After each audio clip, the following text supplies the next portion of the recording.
what's wrong with Aaron Rodgers, Buck, because this is not the same guy.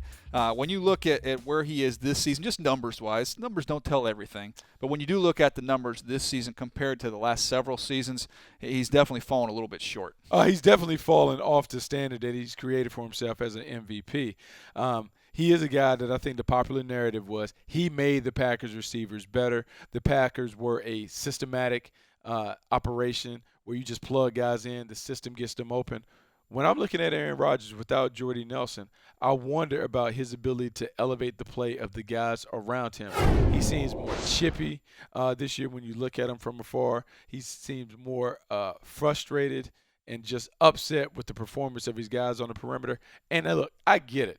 His young guys have dropped some passes, but as the leader of that team in the franchise, he has to be able to switch his style to get those guys to play at a higher level. And this year, I haven't seen the Packers play at a high level offensively, and ultimately the responsibility rests on his feet to find a way to get it done. He hasn't gotten it done. Yeah, he's got to get the ball out of his hand a little bit quicker. But when I went back and broke down all of his look at the numbers here. You can see him right here from 2008 to 2014. You see 65%, almost 66% completion. That's down to 60% now. You see the rest of the numbers all lower this season. Now look, they're 10-5. They're going to more than likely be a playoff football team, or they are going to be a playoff football team. Whether or not they win the division, we'll have to wait till next week.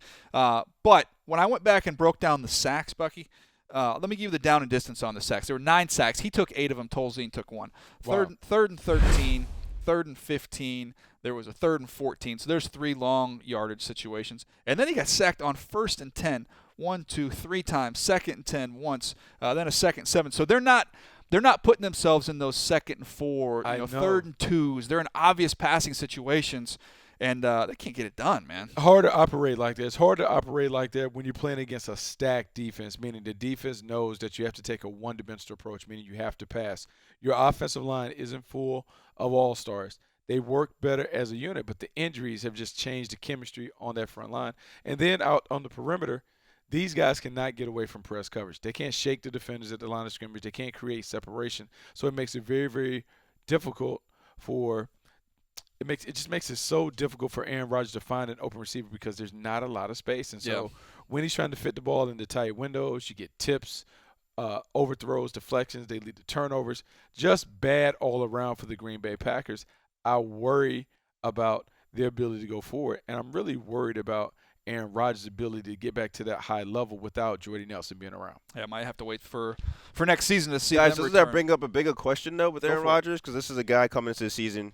People were talking greatest of all time, Michael Jordan comparisons. Has this season taught us anything in terms of, do we need to change our career trajectory for Aaron Rodgers or no? Well, I think it speaks to the greatness of Tom Brady. Yes. More than anything else. I don't know that I've, lessened my opinion of Aaron Rodgers, but to me it just shows you that Tom Brady, no matter who kind of is in and who's out and what's around him, he really does. Tom Brady, if we talk about somebody elevating the players around him, Tom Brady does that better than anybody else. I mean, he can take anybody. You put anybody in the lineup, he'll find a way to be productive with them, provided that they understand what they're being asked to do within the scheme. His ability to elevate the play of his teammates separates him from Aaron Rodgers and some of the other quarterbacks. And what's interesting is heading into the season, and even after the first couple weeks of the season, this guy was touted as the clear elite quarterback in the league. He is the one that can lift and reverse the fortunes of a franchise just with his presence. And what we're seeing, he can't do it all by himself. He can't do it without great pass catchers on the perimeter. Until they find a way to get one of their great receivers back in Jordy Nelson, they'll continue to have these up and down outputs in big games. Yeah, there's the book Good to Great, and I think that kind of describes in reverse what this Packers receiving core has gone from great to good. Still some good players out there, no question, but Jordy Nelson was the one that kind of made the whole thing roll.